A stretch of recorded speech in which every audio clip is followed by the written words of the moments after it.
সকল শহীদদের স্মরণে জয়পুরহাটের খেতলালে স্বাধীনতা কাপ ফুটবল টুর্নামেন্ট অনুষ্ঠিত হয়েছে। রোববার বিকেলে জয়পুরহাটের খেতলাল উপজেলার মামুদপুর হাইস্কুল মাঠে এই টুর্নামেন্ট অনুষ্ঠিত হয়।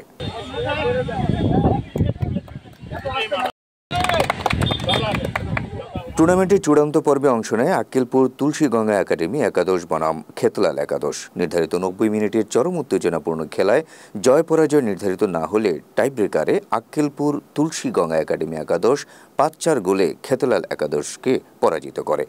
খেলা শেষে বিজয় ও রানার্স আপ দলের মধ্যে প্রধান অতিথি হিসেবে পুরস্কার তুলে দেন কেন্দ্রীয় জাতীয়তাবাদী ফোরামের সাংগঠনিক সম্পাদক মৃত্যুঞ্জয়ী আব্বাস উদ্দিন।